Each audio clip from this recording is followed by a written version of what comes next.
Hello everybody, welcome to my YouTube channel learning is fun. My name is Seema Agarwal. आज हम class 10th NCERT science का chapter number 5 life processes का next part कर रहे हैं। इसमें हम एक्सक्रीशन को डिटेल में डिस्कस करने वाले हैं कि एक्सक्रीशन क्या होता है और एक्सक्रीशन क्यों इंपॉर्टेंट होता है। जितने भी लिविंग ऑर्गेनिज्म होते हैं, आपके चाहे प्लांट्स हो या एनिमल्स हो, उस पर एक्सक्रीशन का प्रोसेस कैरी आउट किया जाता है। एक्सक्रीशन में हम क्या करते हैं, जो बॉडी होती है उसके अंदर जितने भी अनडाइजेस्टेड फूड मटेरियल्स होते हैं, जितने भी टॉक्सिक मटेरियल्स होते हैं, उसको बॉडी अपने अंदर से रिमूव करती है ताकि उसके अंदर टॉक्सिन्स इकट्ठे ना हो सके। अगर एक्सक्रीशन का प्रोसेस किसी कारण की वजह से अगर नहीं होता है तो क्या हो जाएगा कि टॉक्सिन्स यानी कि पॉइजन्स का कंटेंट बॉडी के अंदर बढ़ जाएगा और बॉडी बीमार हो जाएगी और धीरे धीरे फैटल भी हो सकता है। तो आज हम डिटेल में एक्सक्रीशन के बारे में पढ़ेंगे कि एनिमल्स में, बेसिकली ह्यूमन बीइंग्स में एक्सक्रीशन किस तरीके से होता है, मेन एक्सक्रीटरी ऑर्गन्स क्या होते हैं, किस तरीके से फंक्शन करता है। थोड़ा सा इंट्रोडक्शन हम प्लांट्स के बारे में देखेंगे, प्लांट्स किस तरीके से एक्सक्रीशन करते हैं। तो चलिए आज का टॉपिक स्टार्ट करते हैं। Excretion excretion process by which an organism removes waste product from its body through a normal discharge such as urine, sweat और stool। excretion वो प्रोसेस है जिसमें ऑर्गेनिज्म अपनी बॉडी से वेस्ट प्रोडक्ट बाहर कर देता है। वो यूरिन के रूप में भी बाहर निकल सकती है, स्वेट यानी पसीना के रूप में भी बाहर निकल सकती है, और स्टूल यानी कि पॉटी के रूप में भी बाहर निकल सकता है। ठीक है ना, ये सारे प्रोसेस आपका एक्सक्रीशन कहलाते हैं। बेसिकली जब आपने खाना खाया, आपका खाना डाइजेस्ट हो गया, आपने जो डाइजेस्टेड फूड है उसको एब्जॉर्ब कर लिया और उसे एनर्जी रिलीज कर दी। लेकिन ये जो जो पूरा प्रोसेस होता है डाइजेशन का, उस बहुत सारा मेटाबॉलिक वेस्ट भी जनरेट होता है जिसको बॉडी से बाहर निकलना बहुत जरूरी हो जाता है। अगर ये बॉडी के अंदर इकट्ठा रहेगा तो यही मेटाबॉलिक वेस्ट क्या हो जाएगा, टॉक्सिन्स में कन्वर्ट हो जाते हैं, यानी कि पॉइजनस सब्सटेंस में कन्वर्ट हो जाते हैं। और आपको पता है कि पॉइजन्स तो कभी भी बॉडी के लिए अच्छा नहीं रहेगा। तो बॉडी में अगर जरूरत से ज्यादा पानी इकट्ठा हो गया है तो वो यूरिन के रूप में निकल जाएगा, या कुछ मिनरल्स इकट्ठे हैं तो वो भी यूरिन में डिसॉल्व होकर निकल जाएंगे, या स्वेटिंग के रूप में भी निकल जाता है। पसीने से भी हम लोग का बहुत सारा जो वाटर है और एक्सेस सॉल्ट्स है वो सब बॉडी से बाहर निकल जाते हैं। उसी तरीके से डाइजेशन में आपने देखा था, जो अनडाइजेस्टेड फूड था वो लास्ट में आपका लार्ज इंटेस्टाइन में से होता हुआ एनस के द्वारा स्टूल्स के रूप में, यानी कि पॉटी या फीकल मैटर के रूप में बॉडी से बाहर निकल जाता है। आप बेसिकली इस टॉपिक में हम यूरिन किस तरीके से बनती है और किस तरीके से बॉडी से ये बाहर होती है, इसके बारे में हम पढ़ने वाले हैं इस टॉपिक में। ठीक है ना, तो जैसे आप देख रहे हैं पिक्चर्स में, प्लांट्स में दिखाया कुछ रेजन्स और गम्स वगैरह निकलते हैं। आपको दिखता है कि कभी कभी जैसे पपाया है, पपाया किस टाइम आप तोड़ोगे या उसका, तो आपको एक मिल्की एक सब्सटेंस दिखेगा। ये सब चीजें क्या होती है, एक्सक्रीटरी प्रोडक्ट्स होते हैं।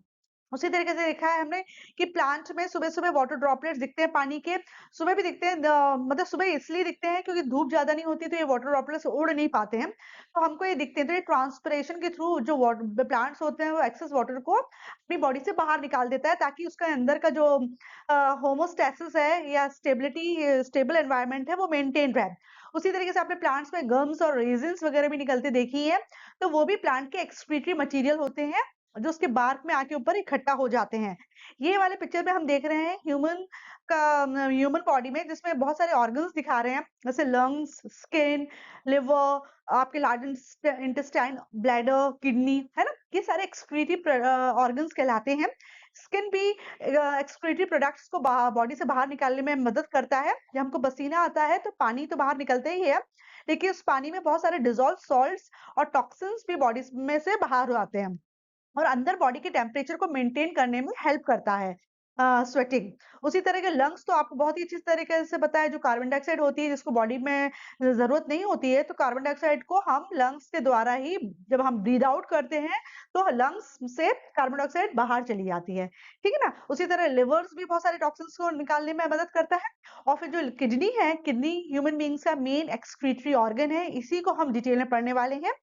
तो आगे हम देखते हैं। Excretion is essential for all organisms because it helps regulate the composition of body fluids and maintain homeostasis.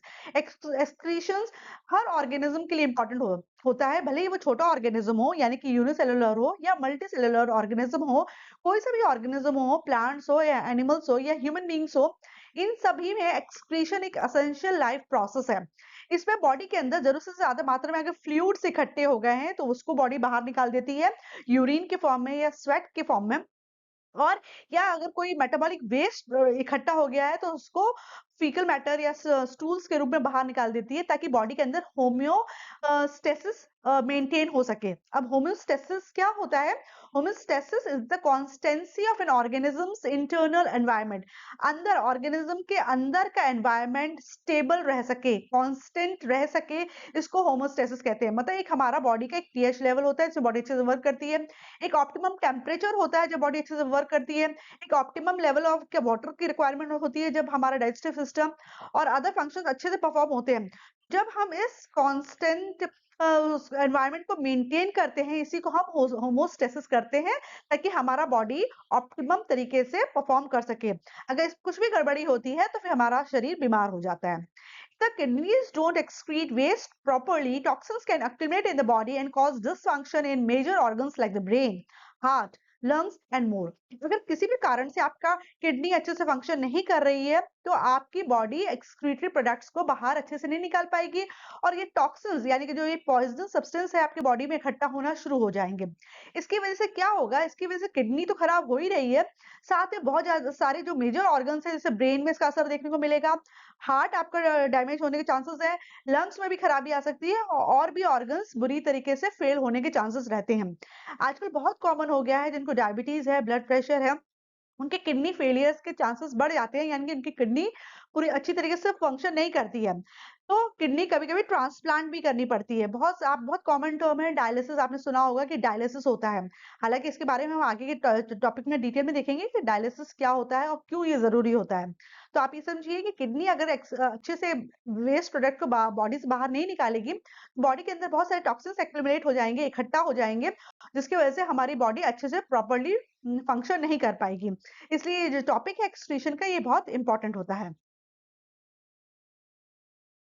Excretion का अगर प्रॉपर एक डेफिनेशन देखी जाए तो क्या होता है? The biological process involved in the removal of these harmful metabolic waste from the body is called excretion. तो एक्सक्रीशन की एक प्रॉपर डेफिनेशन है कि ये एक ऐसा बायोलॉजिकल प्रोसेस है जिससे बॉडी हार्मफुल मेटाबॉलिक वेस्ट को अपने शरीर से बाहर निकालती है। ठीक है? The biological process involved in the removal of these harmful metabolic waste from the body is called excretion. Different organisms use varied strategies to do this. अलग अलग ऑर्गेनिज्म अलग अलग तरीके से वेस्ट मटेरियल को अपने शरीर से बाहर निकालते हैं। जो जितना सिंपल ऑर्गेनिज्म होता है उसका एक्सक्रीशन का प्रोसेस उतना सिंपल होता है, जो जितना कॉम्प्लेक्स ऑर्गेनिज्म होता है उसका एक्सक्रीशन का प्रोसेस भी कॉम्प्लेक्स हो जाता है। जैसे कि many unicellular organism remove these waste by simple diffusion from the body surface into the surrounding water. जैसे आप इस डायग्राम में भी देख रहे हो ये यूनिसेलुलर ऑर्गेनिज्म है, भले आप अमीबा की बात कीजिए या पैरामीशियम या इग्लिना, इनके पास कोई अलग से स्पेशल एक्सक्रीटरी ऑर्गन नहीं होता है। ये अपने सिंपल डिफ्यूजन के प्रोसेस के द्वारा ही वेस्ट मटेरियल को शरीर से बाहर निकाल देते हैं। उनके बॉडी सरफेस से ये मटेरियल डिफ्यूज आउट होके बाहर निकल जाता है। जैसे इस वाले डायग्राम में देखो बड़े अच्छे से दिख रहा है कि कार्बन डाइऑक्साइड है, धीरे धीरे जो एक्सेस कार्बन डाइऑक्साइड है वो आउटर साइड आएगी, मेम्ब्रेन के पास आएगा, मेम्ब्रेन से बाहर डिफ्यूज आउट हो जाएगी। इसके पास कोई अलग से लंग्स या किडनीज या स्किन अलग से ऐसा कोई भी एक्सक्रीटरी ऑर्गन नहीं होता है। ये अपने बॉडी सरफेस से ही डिफ्यूजन के प्रोसेस के द्वारा अपने शरीर से ये जो एक्सक्रीटरी प्रोडक्ट्स है इनको सराउंडिंग वाटर में छोड़ देती है। ठीक है? डिफ्यूजन आप जानते हो, डिफ्यूजन वो प्रोसेस होता है जब कोई भी सब्सटेंस हायर कॉन्सेंट्रेशन से लोअर कॉन्सेंट्रेशन की तरफ मूव करता है। तो इसमें भी क्या होता है, अगर तुम्हारे अमीबा के अंदर या किसी भी यूनिसेलुलर ऑर्गेनिज्म के अंदर सपोज करो कि कार्बन डाइऑक्साइड की मात्रा बहुत ज्यादा बढ़ गई है, तो शरीर के अंदर कार्बन डाइऑक्साइड की मात्रा ज्यादा है और उसके सराउंडिंग एनवायरनमेंट में कंपैरेटिवली कार्बन डाइऑक्साइड की मात्रा कम है, तो क्या हो जाएगी, जितनी भी एक्सेस कार्बन डाइऑक्साइड होगी वो शरीर से डिफ्यूज आउट होकर वो बाहर के सराउंडिंग एनवायरनमेंट में आ जाएगी। ठीक है? तो ये तो बात हुई सिंपल ऑर्गेनिज्म के केस में। लेकिन अगर मल्टी सेलुलर ऑर्गेनिज्म है तो उनका जो एक्सक्रीशन का प्रोसेस होता है वो थोड़ा सा कॉम्प्लेक्स होता है। As we have seen in other processes, complex multicellular organisms use specialised organ to perform the same function. तो जो मल्टी सेलुलर ऑर्गेनिज्म होते हैं वो एक स्पेशल ऑर्गन्स इस्तेमाल करते हैं एक्सक्रीटरी प्रोडक्ट्स को बाहर निकालने के लिए। यहाँ पे कुछ ऑर्गन्स दिए हैं, जैसे ये तो मेन ह्यूमन एक्सक्रीटरी सिस्टम है, इसमें किडनीज दिखा रहे हैं, यूरेटर दिखा रहे हैं, यूरिनरी ब्लैडर दिखा रहे हैं, फिर लंग्स है, तो लंग्स से आपका गैसियस एक्सचेंज होता है, यानी कि ऑक्सीजन अंदर आती है और शरीर से कार्बन डाइऑक्साइड बाहर जाती है। स्किन, जैसे मैंने आपको बताया, जो एक्सेस वाटर है, सॉल्ट है, और कुछ टॉक्सिन्स हैं, वो पसीने के द्वारा स्किन से बाहर निकल जाते हैं और बॉडी को ठंडा रखने में भी मदद करता है स्वेटिंग। फिर लिवर है, लिवर भी हमारी बॉडी में बहुत सारे टॉक्सिन्स को रिमूव करने में मदद करता है। ठीक है। एक्सक्रीशन ह्यूमन बींग्स, हम एक्सक्रीशन ह्यूमन बींग्स के बारे में पढ़ने वाले हैं। The excretory system of human beings includes a pair of kidneys, a pair of ureters, a urinary bladder and a urethra. अगर हम ह्यूमन बींग्स के एक्सक्रीटरी सिस्टम के बारे में बात करें तो मेन ऑर्गन्स क्या है, मेन पार्ट्स क्या है एक्सक्रीटरी सिस्टम के? पेयर ऑफ किडनी, दो किडनीज होती हैं जो कि वर्टिबल कॉलम के आजू बाजू होती है। ठीक है, एक किडनी थोड़ी नीचे रहती है और एक किडनी थोड़ी ऊपर रहती है। क्यों? क्योंकि आपको एक साइड क्या होता है, लिवर को एडजस्ट करना पड़ता है, तो किडनी की जो पोजीशन होती है वो थोड़ी सी नीचे होती है, मतलब right kidney slightly lower than the left kidney, क्योंकि राइट हैंड साइड में लिवर होता है, जिसकी वजह से जो आपकी राइट किडनी है थोड़ी सी नीचे होती है। किडनी से निकलते हुए आपको ये ट्यूब दिख रहा है, ये जो ट्यूब होते हैं ये यूरेटर होते हैं। तो किडनी में के अंदर यूरिन बनती है, वो यूरेटर द्वारा ही किडनी से बाहर आती है। फिर ये दोनों किडनी से आप देख रहे हो यूरेटर्स निकल रहे हैं।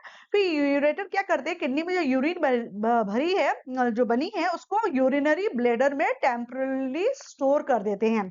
ठीक है, धीरे धीरे करके जो यूरिनरी ब्लैडर, ये जो हिस्सा दिख रहा है ये ब्लैडर कहलाता है और ये धीरे धीरे बढ़ जाती है, इसमें यूरिन कलेक्ट होती रहती है। फिर जब ये फुली पूरी तरीके से भर जाता है तो फिर ब्रेन को सिग्नल मिलता है यूरिन डिस्चार्ज करने का, तो यूरेथ्रा के द्वारा यूरिन डिस्चार्ज आती है। वैसे यूरेथ्रा के आसपास एक स्पिंस्टर यानी एक सर्कुलर मसल होती है जो कि इस ओपनिंग को क्लोज रखती है। लेकिन जब ब्लैडर पूरी तरीके से फिल हो जाता है, ब्रेन से सिग्नल हमको मिलता है शरीर को कि अब आपको यूरिन डिस्चार्ज करनी है। उस वक्त ये जो यहाँ पे जो एक सर्कुलर मसल यानी कि स्पिंस्टर मसल पाई जाती है वो रिलैक्स हो जाती है और यूरिन डिस्चार्ज हो आती है। ठीक है, तो पेयर जो मेन पार्ट्स है एक्सक्रीटरी सिस्टम के ह्यूमन बींग्स में, वो उसमें एक पेयर ऑफ किडनीज आएगी, फिर दोनों किडनी से निकलते हुए यूरेटर्स आएंगे, फिर एक यूरिनरी ब्लैडर आएगा और यूरेथ्रा आएगा। ठीक है ना, तो ये आपको चार पार्ट्स लिखने पड़ेंगे। Kidneys are located in the abdomen, one on either side of the backbone. Kidney की जो पोजीशन होती है वो एब्डोमेन वाले हिस्से में पाई जाती है। जो आपको ऊपर का जो जो छाती वाला पोर्शन होता है उसको थोरैक्स कहते हैं। छाती के नीचे वाला जो पोर्शन होता है उसको हम एब्डोमेन कहते हैं। तो जो तुम्हारा जो किडनीज होती है वो एब्डोमेन एरिया में आती है और ये बैकबोन के मतलब यानी कि वर्टिबल कॉलम के आजू बाजू होती है। एक किडनी इस तरफ वर्टिबल कॉलम के और एक दूसरी तरफ लेफ्ट एंड राइट पोजिशन में होती है। Urine produced in the kidneys passes through the ureters into the urinary bladder where it is stored until it is released to the urethra. जैसे मैंने बताया आपको कि किडनी में यूरिन बनती है, फिर यूरेटर उस यूरिन को लेकर आता है और ब्लैडर में स्टोर कर देता है और जब ब्लैडर पूरी तरह से फुल हो जाता है तो यूरेथ्रा से यूरिन बॉडी से बाहर निकल जाती है। ठीक है। हाउ इज यूरिन प्रोड्यूस, आखिर यूरिन बनती कैसे है? The purpose of making urine is to filter out waste products from the blood. Actually क्या होता है, यूरिन बनने का मेन पर्पस ये होता है कि ब्लड में जितना भी वेस्ट प्रोडक्ट इकट्ठा हो गया है, क्योंकि आपको पता है कि जो ब्लड है वो मेन ट्रांसपोर्टिंग या सर्कुलेटरी मीडियम होता है जो पूरी बॉडी में सर्कुलेट करता रहता है, हर एक सेल्स तक न्यूट्रिएंट्स और ऑक्सीजन पहुंचाता है, हर एक सेल से वेस्ट प्रोडक्ट और कार्बन डाइऑक्साइड इकट्ठी कर लेता है। कार्बन डाइऑक्साइड सारी इकट्ठी करके वो लंग्स को दे देता है जहां से वो बॉडी से बाहर निकल जाती है जब हम एक्सहेल करते हैं। लेकिन जो मेटाबॉलिक वेस्ट इसने इकट्ठे कर लिए हैं तो जो ब्लड में भी डिसॉल्व है तो उसको निकलना बहुत जरूरी है, तो ये यूरिन के फॉर्म में निकलते हैं। तो यूरिन का बनने का मकसद क्या होता है, ताकि ब्लड के अंदर जितने भी वेस्ट प्रोडक्ट है वो शरीर से बाहर निकल सके। Just as carbon dioxide is removed from the blood in the lungs, nitrogenous waste such as urea or uric acid is removed from blood in the kidneys. तो जो हमारा जिस तरीके से लंग्स से कार्बन डाइऑक्साइड मतलब रिमूव हो जाती है, ठीक उसी तरीके से जो नाइट्रोजनस वेस्ट बने हैं, मेन जो प्रोडक्ट बनते हैं वो होते हैं यूरिया और यूरिक एसिड, वो ब्लड से रिमूव होते हैं किडनी में और फिर वो यूरिन के रूप में बाहर से निकल जाते हैं। ठीक है, तो यूरिन में बहुत सारी मात्रा में पानी पाया जाता है, यूरिया यूरिक एसिड पाया जाता है और भी नाइट्रोजनस वेस्ट प्रोडक्ट्स पाए जाते हैं। It is then no surprise that the basic filtration, unlike in the lungs, is a cluster of very thin-walled blood capillaries. जैसे आपने देखा था कि रेस्पिरेशन वाला चैप्टर हम जब पढ़ रहे थे, तो जो लंग्स होते हैं, तो लंग्स में आपका जो ट्रैकिया होते हैं, वो दो हिस्से में डिवाइड होके ब्रोंकाई बन जाते हैं, फिर वो ब्रोंक्यूल्स बन जाते हैं और फिर वो तुम्हारे एल्वलाई में कन्वर्ट हो जाते हैं और एल्वलाई के ऊपर पूरे ब्लड वेसल्स लिपटे रहते हैं, जिसकी वजह से ऑक्सीजन एल्वलाइज के अंदर आ जाती है और एल्वलाई के अंदर जो कार्बन डाइऑक्साइड होती है वो जो ब्लड वो आपका जो कार्बन डाइऑक्साइड होती है वो आपकी लंग से बाहर निकल जाती है, ठीक है ना। तो इसी तरीके से किडनी के अंदर भी बहुत very thin walled blood capillaries पाई जाती हैं। किडनीज के अंदर भी फिल्टर लगा हुआ होता है जिससे नाइट्रोजनस वेस्ट प्रोडक्ट ब्लड से फिल्टर आउट होके बाहर आ जाता है, ठीक है। कैसे आता है वो हम देखते हैं। Each capillary cluster in the kidney is associated with the cup-shaped end of the coiled tube called Bowman's capsule that collects the filtrate of the kidney. Actually जो किडनी का जो तुम्हारा फंक्शनल यूनिट है जिसके जहां यूरिन बनती है उसको नेफ्रॉन कहते हैं। नेफ्रॉन के आगे एक कप लाइक स्ट्रक्चर होता है, ये दिख रहा है, ये ऐसा एक कप लाइक स्ट्रक्चर होता है। इसमें एक पूरा गुच्छा होता है ब्लड वेसल्स का। ब्लड वेसल्स का एक एफरेंट आर्टरियोल होता है, एक इफरेंट आर्टरियोल होता है। एक अंदर जाने वाली आर्टरीज होती है जो बहुत महीन होती है, इसलिए हम इसको आर्टरियोल बोलते हैं। और एक उसमें उससे बाहर निकलने वाली इफरेंट आर्टरियोल होती है। तो वो ये जो गुच्छा होता है ये इतना महीन होता है कि इससे जो एक्सेस तुम्हारा पानी होता है और जो नाइट्रोजनस वेस्ट होता है वो छन के इस कप में, ये बोमन्स कैप्सूल में इकट्ठा हो जाता है। फिर ये पूरा ये तुम्हारा लूप ऑफ हैंडले है ना। इस तरीके से इसमें और एक्सेस वाटर रीअब्सॉर्ब होता रहता है नीचे वाले हिस्से में और जितना भी नाइट्रोजनस वेस्ट है वो सारा इकट्ठा होके इस कलेक्टिंग डक्ट में आ जाता है। और ये सारी कलेक्टिंग डक्ट आगे चल के कहाँ कनेक्ट हो जाती है? यूरेटर में। तो ये एक स्ट्रक्चर दिखा रहे हैं नेफ्रॉन का। जैसे पूरे लंग्स में एल्वेलाई से बना रहता है पूरा लंग्स, ठीक उसी तरीके से किडनी की जो छन्नी होती है उसको नेफ्रॉन कहते हैं। और नेफ्रॉन में एक स्ट्रक्चर होता है जो ये वाला हिस्सा जिसको हम बोमन्स कैप्सूल कहते हैं, जिसके अंदर ब्लड कैपिलरीज का गुच्छा रहता है। प्रेशर इतना ज्यादा क्रिएट हो जाता है क्योंकि वो इतनी पतली होती है, इतना ज्यादा नैरो होती है कि प्रेशर इतना ज्यादा क्रिएट हो जाता है कि उसके अंदर से जो ब्लड जो फ्लो हो रहा होता है उसमें जो एक्सेस वाटर होता है या वेस्ट प्रोडक्ट होता है वो छन कर इस बोमन कैप्सूल में इकट्ठा हो जाता है। फिर आप देख रहे हो कि इसके बाकी के हिस्से में भी ब्लड कैपिलरीज पूरी लिपटी हुई रहती है ताकि बाद में भी कुछ भी अगर एक्सचेंज प्रोसेस होना होता है तो वो आसानी से हो जाता है। और लास्ट में सिर्फ और सिर्फ वेस्ट मटेरियल यूरिन के रूप में इकट्ठा हो जाता है कलेक्टिंग डक्ट में। फिर से सारी कलेक्टिंग डक्ट आगे चल के इकट्ठी हो जाती हैं आपके यूरेटर में। Clear? Now Each kidney has large number of these filtration units called nephrons packed close together. तो आपसे अगर पूछा जाए कि किडनी में फिल्ट्रेशन यूनिट्स क्या होती हैं तो नेफ्रॉन्स होती हैं। Nephrons are the structural and functional units of kidneys, ठीक है ना। जो छन्नियां जो किडनी में लगी रहती हैं उनको हम नेफ्रॉन्स कहते हैं। यही बेसिकली ब्लड को छानने का काम करती हैं और ब्लड में से जितना भी आपका some substances in the initial filtrate such as glucose, amino acids, salts, and a major amount of water are selectively reabsorbed as the urine flows along the tube. तो ये जो छन्नियां होती है इसमें से ब्लड से एक्सेस वाटर और waste product और कुछ कभी कभी कुछ अच्छी प्रोडक्ट्स भी निकल आते हैं तो आपके छन जाते हैं। फिर क्या होता है जब तुम्हारी ये यूरिन नीचे लूप ऑफ हैंडली में मतलब इस वाले पोर्शन में जाते हैं तो अगर कुछ भी इंपॉर्टेंट चीज छन के आ गई है तो दोबारा रीअब्सॉर्ब हो जाता है। सपोज करो ग्लूकोज छन के आ गया या कुछ यूजफुल अमीनो एसिड्स या सॉल्ट या कुछ जरूरत से ज्यादा पानी छन के आ गया तो वो दोबारा फिर नीचे की तरफ जब आता है तो वो रीअब्सॉर्ब हो जाता है ब्लड कैपिलरीज में। और फिर जब आगे के हिस्सा में जाता है तो सिर्फ और सिर्फ जो यूरिन होती है वो जाके इकट्ठी होती है कलेक्टिंग डक्ट में, ठीक है ना। The amount of water reabsorbed depend on how much excess water there is in the body and on how much of the dissolved waste there is to be excreted. कितना पानी reabsorb होगा वो depend करता है कि आपकी शरीर में एक्सेस वाटर कितना है। अगर आपके शरीर में जरूरत से ज्यादा एक्सेस वाटर है तो आपको यूरिन ज्यादा बनेगी, आप ज्यादा बार यूरिन पास करने जाओगे। अगर आपने पानी कम पिया है तो कम पानी रीअब्सॉर्ब होगा और आपको यूरिन उतना ज्यादा नहीं लगेगी, है ना।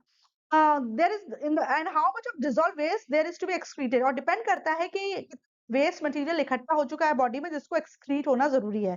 कोई कोई हर एक घंटे में वॉशरूम जाते हैं, कोई कोई सुबह जाता है फिर सीधे शाम को जाता है। तो डिपेंड करता है कि आपके पास पानी का इंटेक कितना है, आपके बॉडी के अंदर मेटाबॉलिक वेस्ट कितने इकट्ठे हो गए जिसको आपको रिमूव करना ज़रूरी है। The urine forming in each kidney eventually enters long tube the ureter which connects the kidneys with the urinary bladder. और सारी की सारी यूरिन किडनी से इकट्ठी होके कहाँ चली जाती है? यूरेटर, और यूरेटर से वो आपके यूरिनरी ब्लैडर में जाके स्टोर हो जाती है। जब यूरिनरी ब्लैडर पूरी तरह से फिल हो जाता है तो फिर वो यूरेथ्रा का के थ्रू बॉडी से बाहर निकल जाता है। Urine is stored in the urinary bladder until the pressure of the expanded bladder leads to the urge to pass it out through the urethra. सिर्फ एक अर्ज, एक हमको महसूस हो जाता है, एहसास हो जाता है कि नहीं अब हम फुल है, अब हमको वॉशरूम जाना पड़ेगा, अब जाके यूरेथ्रा से वो डिस्चार्ज हो जाता है। ठीक है। The bladder is muscular, so the bladder is muscular, so it is under nervous control as we have discussed elsewhere. आपको पता है जो ब्लैडर है वो मसल से बना हुआ है और उसमें नर्व्स रहती हैं, तो नर्व्स ये सिग्नल देती है कि कब आपको यूरिन एम्प्टी करनी, कब नहीं करनी है। As a result we can usually control the urge to urinate. तो हम हर वक्त बाथरूम में नहीं बैठे रहते हैं, हम कुछ टाइम के बाद हमको ऐसा अर्ज होता है जब लगता है कि नहीं अब ब्लैडर फुल हो गया अब तो वॉशरूम यूज करना ही पड़ेगा, तब जाके वॉशरूम यूज करते हैं। तो इस तरीके से ये आपका पार्शली वॉलंटरी और पार्शली इनवॉलंटरी ये सिस्टम रहता है। ठीक है।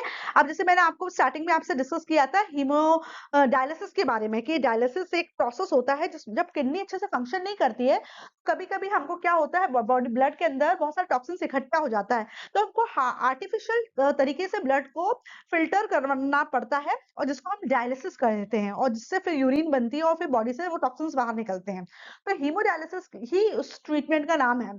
Hemodialysis is a treatment that filters waste and extra fluid from the blood of people with kidneys that are not functioning properly। तो ऐसे पेशेंट्स जिनकी किडनी अच्छे से काम फंक्शन नहीं कर रही होती है, उनका ब्लड अच्छे से फिल्टर आउट नहीं होता है, तो उनके ब्लड में से टॉक्सिन्स बाहर निकालने के लिए हम एक आर्टिफिशियल तरीका इस्तेमाल करते हैं और उनके ब्लड को फिल्टर करते हैं ताकि वेस्ट प्रोडक्ट है वो निकले यूरिन के रूप में शरीर से बाहर निकल सके। इसी को हम हीमोडायलिसिस कहते हैं। It is the most common type of dialysis and can help people feel better and live longer. ये सबसे कॉमन है, काफी लोगों को किडनी की शिकायत रहती है और काफी लोगों को इस प्रोसेस से गुजरना पड़ता है ताकि वो अच्छा महसूस कर सके, क्योंकि अगर यूरिन पास नहीं करेंगे तो बहुत ज्यादा ब्लोटिंग हो जाता है, बहुत ज्यादा अनइजीनेस लगने लगता है। तो ज्यादा अच्छा फील करने के लिए और ज्यादा लंबा जीवन जीने के लिए एक मेडिकल साइंस ने बहुत अच्छी तरक्की कर ली है और एक आर्टिफिशियल तरीका ढूंढ लिया है जिसमें वो बॉडी से टॉक्सिन्स को बाहर निकाल देते हैं। एक्चुअल में ये वर्क कैसे करता है? Here is how haemodialysis work. Access site, a minor surgery creates an opening into the blood vessels usually in the arm to access the blood. Actually क्या करते हैं, जैसे आप पिक्चर में भी देख रहे हो, आर्म में एक हल्की सी एक ओपनिंग करते हैं ब्लड वेसल्स में और ताकि यहाँ से ब्लड निकाला जा सके। फिर नीडल्स की मदद से डायलिसिस नर्स और technician places 2 needles in the access site. फिर एक्सेस साइट में 2 नीडल्स लगाती है, ठीक है, नर्स हो या जो भी टेक्नीशियन होगा। The blood pass through a filter called a dialyzer which removes waste and extra fluid। तो ये ब्लड क्या करता है, पहले तो एक एक ब्लड निकलता है और वो जो हमारे शरीर का जो गंदा खून होता है वो डायलिजर यानी कि जो मशीन है इसके अंदर से पास आउट होता है और जितना भी इसमें जो फ्रेश जो जितना भी वेस्ट मटेरियल है वो एक दूसरे कंटेनर में इकट्ठा हो जाता है और जो अच्छा लिक्विड होता है वो दूसरे दूसरे कंटेनर में इकट्ठा हो जाता है।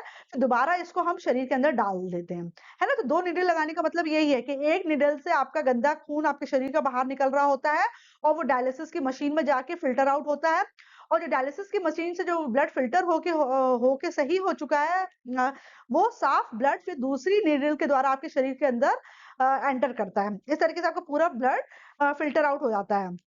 ठीक है, तो इस तरीके से जो डायलिसिस की मशीन है वो एक आर्टिफिशियल किडनी की तरह फंक्शन करती है। The filtered blood is return to the body through the other tube. ठीक है, तो इस तरीके से हीमोडायलिसिस वर्क करता है। अब इस वाले जो आपका जो ब्लॉक दिया है बुक में उसमें क्या डिटेल दिया है?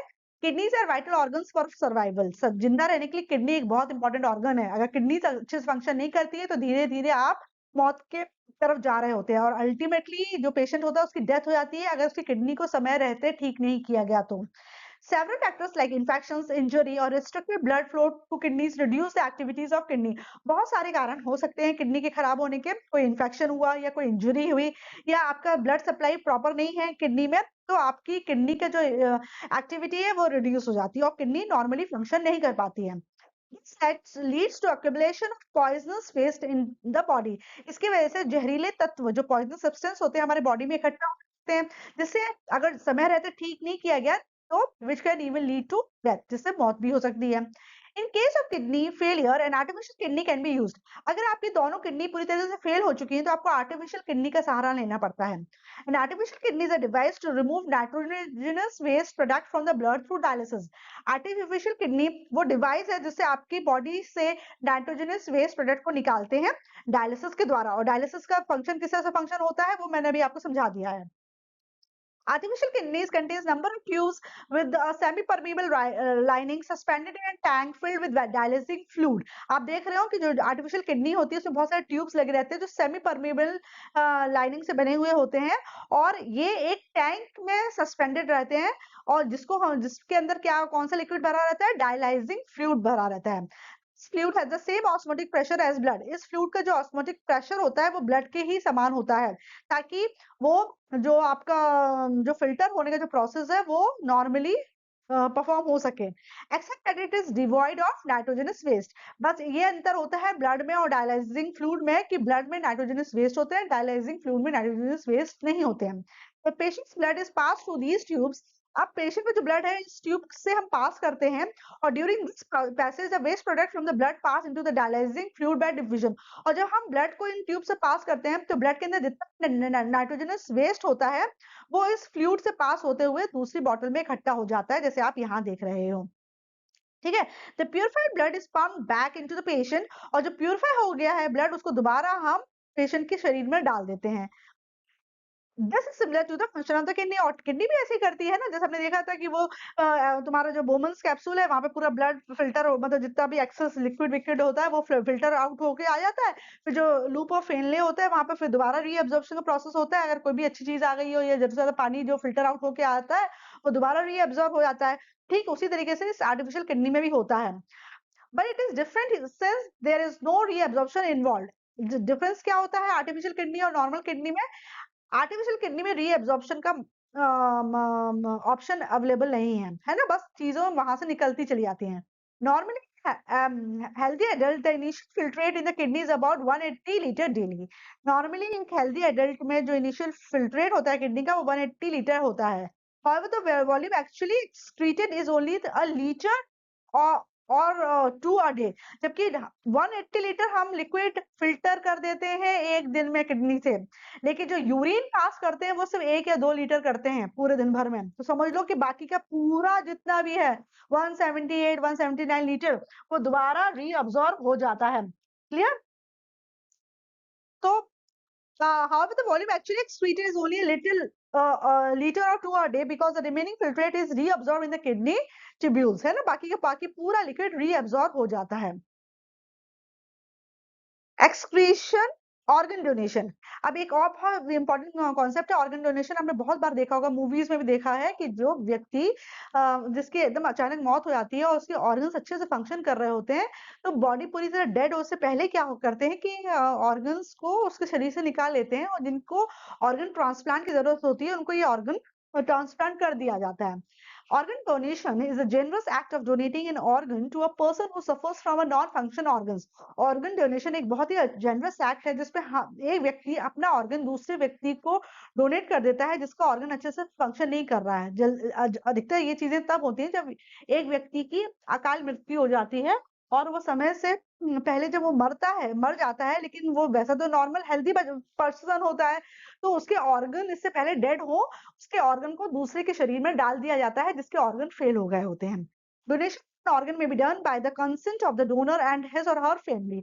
आप ऑर्गन डोनेट कर सकते हो या तो डोनर खुद इसका कंसेंट दे गया हो पहले कि हाँ मेरे मरने के बाद मेरे ऑर्गन्स डोनेट कर दीजिए। बहुत से लोग आई डोनेट करते हैं, प्लेज करते हैं ना कि मेरे मरने के बाद मेरी आईज डोनेट कर दी जाए या मेरा किडनी या लिवर, या फिर उसकी फैमिली ये परमिशन दे दे डॉक्टर को कि हाँ हमारे पेशेंट अब बचेगा नहीं तो आप समय रहते इसके ऑर्गन्स आप निकाल लीजिए और जिस पेशेंट को जरूरत है आप उसको डोनेट कर दीजिए।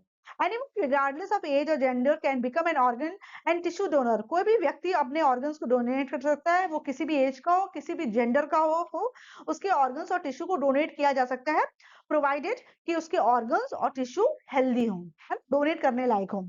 ऑर्गन ट्रांसप्लांट कैन सेव और transform the life of a person. है ऑर्गन ट्रांसप्लांट जो होता है बहुत इंपॉर्टेंट होता है, बहुत सारे व्यक्तियों के जीवन को ये बचाता है ना।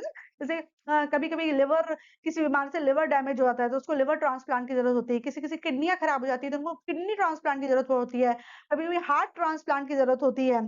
तो इस तरीके से जब ऑर्गन डोनेट करते हैं तो जो व्यक्ति मर रहा है तो वो तो मरने ही वाला है, और मरने के बाद तो उसके पूरे ऑर्गन्स खराब ही हो जाएंगे। तो जाते जाते लोग बाग क्या करते हैं कि चलो ये चीज हमारे काम की नहीं तो चलो किसी और के काम में आ जाए, इस धारणा को रखते हुए वो अपने ऑर्गन्स को डोनेट कर देते हैं। तो अल्टीमेटली उनकी तो मृत्यु होने वाली, तो वो मर जाएंगे, और कुछ टाइम के बाद अगर समय रहते ऑर्गन्स उनकी बॉडी से नहीं निकाले जाएंगे तो ऑर्गन्स भी खराब ही हो जाएंगे। तो ये एक नोबल कॉज अब हो गया है कि लोग अपने ऑर्गन्स को डोनेट करने लगे हैं ताकि वो दूसरे व्यक्ति की जान बचा सके जब उनकी जान बचने का कोई चांस नहीं है।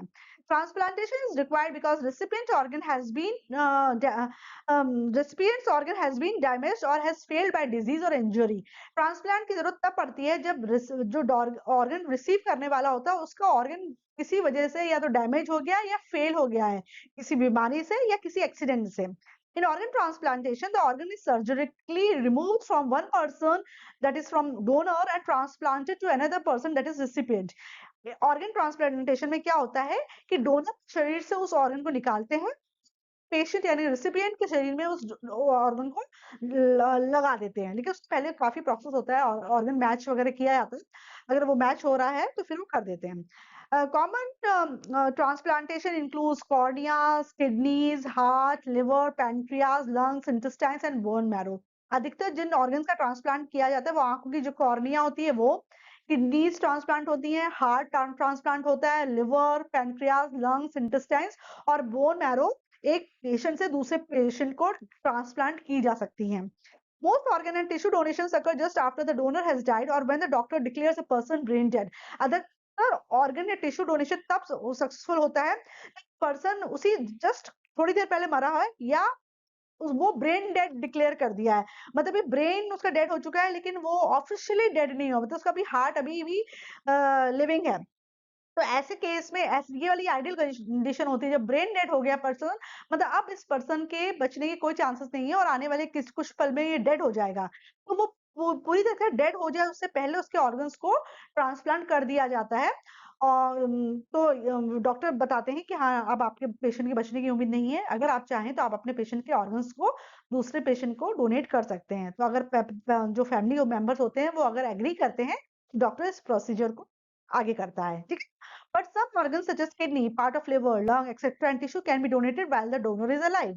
कुछ ट्रांसप्लांटेशन तो मरने के बाद भी हो जाते हैं क्योंकि वो ऑर्गन थोड़ी देर तक फंक्शन करता रहता है, लेकिन कुछ ऑर्गन्स तभी डोनेट किए जा सकते हैं जब वो पेशेंट ब्रेन डेड हो, मतलब अभी पूरी तरीके से मरा नहीं है, ब्रेन डेड हुआ है ना। तभी जैसे कि किडनी है या लिवर का कुछ हिस्सा है या लंग, तो अगर इन ऑर्गन का ट्रांसप्लांट होना होता है तो हम उन्हीं पेशेंट्स का ऑर्गन निकाल सकते हैं जो ब्रेन डेड है, ना कि फुली डेड है। ठीक है।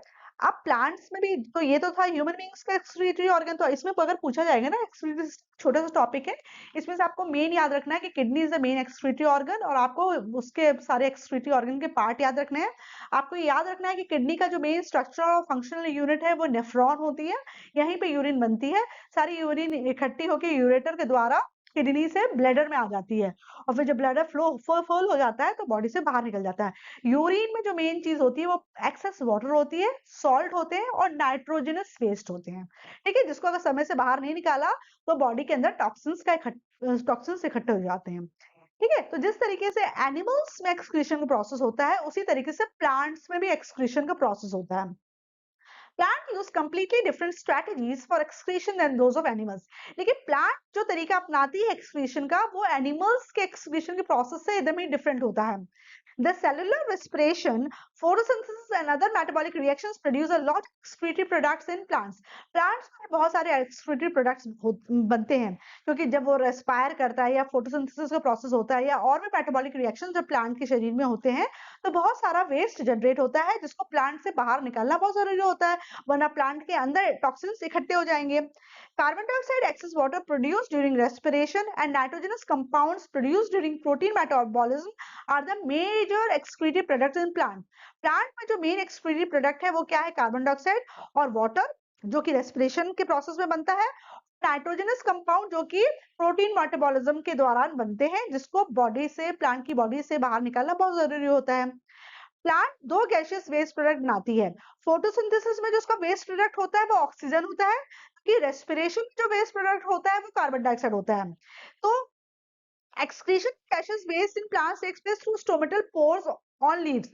किस तरीके से गैसियस वेस्ट यानी कि ऑक्सीजन या कार्बन डाइऑक्साइड प्लांट के शरीर से बाहर निकलेंगे, वो तो आपको पता है कि लीव्स के में छोटे छोटे पोर्स होते हैं जिसको हम स्टोमेटास कहते हैं। इन स्टोमेटास के द्वारा जो गैसियस वेस्ट होते हैं यानी कि कार्बन डाइऑक्साइड और ऑक्सीजन प्लांट के शरीर से बाहर निकल जाते हैं। इसके अलावा प्लांट्स में लेंटिसल स्टेम्स, जो यंग स्टेम्स होती है उसमें भी माइन्यूट पोर्स पाए जाते हैं, इसको हम लेंटिसल्स कहते हैं। उसके द्वारा भी जो गैसियस वेस्ट है वो प्लांट के शरीर से बाहर निकलते हैं। उसी तरह के रूट्स में भी टाइनी पोर्स होते हैं, रूट हेयर्स में, वहां से भी आपके गैसियस वेस्ट बाहर निकल जाते हैं। तो ये टाइनी पोर्स से जितने भी गैसियस वेस्ट होते हैं यानी कि ऑक्सीजन या कार्बन डाइऑक्साइड वो प्लांट के शरीर से बाहर निकलते हैं। Oxygen released during photosynthesis is used for respiration, while carbon dioxide released during respiration is used for photosynthesis. देखो, प्लांट का अजीब ही प्रोसेस होता है। एक प्रोसेस होता है फोटोसिंथेसिस और एक होता है रेस्पिरेशन। दिन का समय होता है तो फोटोसिंथेसिस और रेस्पिरेशन दोनों प्रोसेस साथ साथ चल रहे होते हैं। ऐसे में क्या होता है कि जब फोटोसिंथेसिस का जो वेस्ट मटेरियल जो बनता है जिसको ऑक्सीजन कहते हैं, वो ऑक्सीजन क्या कर लेता है? प्लांट रेस्पिरेशन के प्रोसेस में यूज कर लेता है। और जो रेस्पिरेशन कार्बन डाइऑक्साइड जो जनरेट होती है वो प्लांट क्या कर लेता है? अपने फोटोसिंथेसिस में यूज कर लेता है। तो इस तरीके से एक का वेस्ट प्रोडक्ट दूसरे प्रोसेस का रॉ मटेरियल बन जाता है और दूसरे का रॉ मटेरियल अगले प्रोडक्ट का वेस्ट प्रोडक्ट बन जाता है। तो इस तरीके से दिन में तो कुछ प्रॉब्लम नहीं होती है।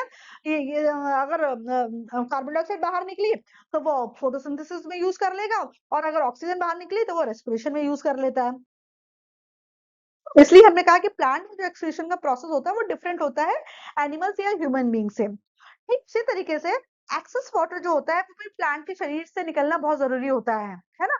आपको पता है कि 90% जो जो वाटर होता है वो वाटर वेपर के रूप में प्लांट के एरियल पार्ट से उड़ जाता है, रिमूव हो जाता है। इस प्रोसेस को हम ट्रांसपिरेशन कहते हैं, है ना? Excess water is also excreted from the plant body through the stomatal pores from the surface of fruits and stems. The process of elimination of water is called transpiration. तो ये जो excess water है ये भी stomata से ही बाहर निकलता है, क्योंकि प्लांट में तो यही छिद्र होते हैं ना, इसी से गैसेस बाहर निकलती हैं, इसी से पानी भी बाहर निकलता है। तो एक्सेस वाटर जो वाटर वेपर के रूप में बाहर निकलता है स्टोमेटा से, यानी कि फ्रूट के ऊपर आपको पानी की बूंदें दिखेंगी या पत्तियों के ऊपर पानी की बूंदें दिखेंगी, इस तरीके से आपको दिख रही है ना। तो ये पानी बाहर से नहीं आया, ये पानी प्लांट के अंदर से ही निकला है। अर्ली मॉर्निंग को में आपको ये देखने को मिलता है। उसी तरीके आपको स्टेम्स में भी हल्का हल्का पानी की बूंदें निकले दिखेंगी, जिसको गटेशन कहते हैं। तो इस तरीके से पानी अपने प्लांट अपने शरीर से एक्सेस वाटर को रिमूव करता है और इस प्रोसेस को हम ट्रांसपिरेशन कहते हैं। Other than gaseous waste, metabolism in plants also generate organic byproducts. अच्छा, अब गैस तो आपको पता चल गया कि ऑक्सीजन और कार्बन डाइऑक्साइड होती है जो बाहर निकलती है। उसी तरीके से आपने देखा है कि एक्सेस वाटर है वो ट्रांसपिरेशन के थ्रू बाहर निकलता है। कुछ मेटाबॉलिक वेस्ट भी जनरेट होते हैं जो कि उसके प्लांट में अलग अलग तरीके से प्लांट के शरीर से बाहर निकलते हैं।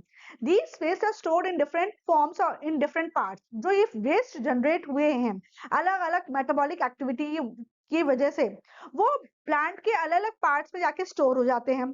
जैसे कि आपने देखा है कि कुछ प्लांट में से गम्स निकलता है या ऑयल निकलता है या लेटेक्स या रेजन्स, ये सारे के सारे वेस्ट प्रोडक्ट हैं जो कि प्लांट के अलग अलग हिस्सों में स्टोर हो गए हैं, या तो वैक्यूल्स में स्टोर हो गए हैं प्लांट के, या प्लांट की जो बार्क होती है यानी कि छाल होती है उसमें हो जाते हैं, या स्टेम में जाके स्टोर हो जाते हैं, लीव्स में या ओल्ड जाइलम में स्टोर हो जाते हैं, और फिर इसको हम बाहर निकाल लेते हैं। जैसे आपने देखा है क्या हींग हींग जो हम लोग बहुत अपने खाने में हींग का इस्तेमाल करते हैं, हींग भी प्लांट का एक वेस्ट प्रोडक्ट है जो कि उसके गम्स के रूप में बाहर बार्क में वो आ जाता है, इकट्ठा हो जाता है, और फिर उसको हम फूड में फ्लेवर डालने के लिए काम यूज करते हैं।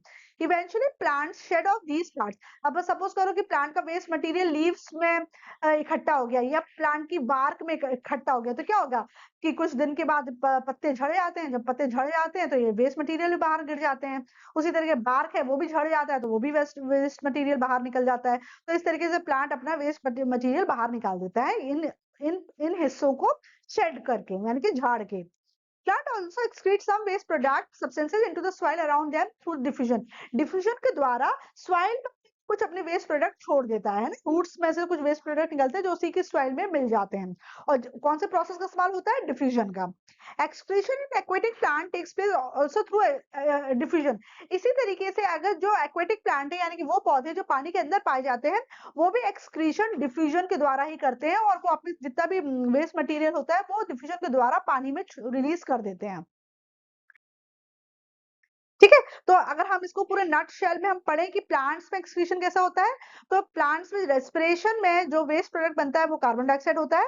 ये रात में प्लांट के शरीर से बाहर निकलता है थ्रू स्टोमेटा। ठीक उसी तरीके से फोटोसिंथेसिस के प्रोसेस में ऑक्सीजन वेस्ट मटेरियल बनता है जो कि दिन में शरीर से बाहर निकलता है थ्रू स्टोमेटा। वाटर वेपर जो प्रोड्यूस होता है बहुत सारे मेटाबॉलिक प्रोसेस में, वो तुम्हारे डे और नाइट दोनों में बाहर निकलता रहता है और इसको प्रोसेस क्या कहता है? ट्रांसपिरेशन कहते हैं इसको। Stored solid and liquid waste जो होते हैं वो किस तरीके से बाहर निकलते हैं? लीव्स शेड होती हैं तो उसके अंदर जितने भी सॉलिड या लिक्विड वेस्ट हो गए हो, पत्तियां जब झड़ती हैं तो ये वेस्ट प्रोडक्ट भी झड़ जाते हैं।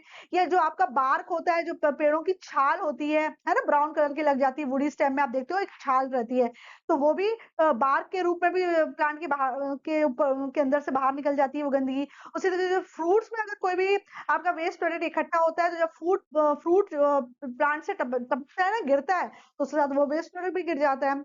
उसी तरीके से प्लांट्स में कुछ वेस्ट प्रोडक्ट बनते हैं जिसको कैसे कहते होते हैं? गम्स और रेजन्स है। तो हम प्लांट के बार्क में कट लगाते तो देखते हो ना मिल्की प्रोडक्ट निकलता है। तो ये भी वेस्ट प्रोडक्ट है जिसको जो कि इरेगुलरली ये प्लांट इसको अपने शरीर से बाहर निकालता रहता है।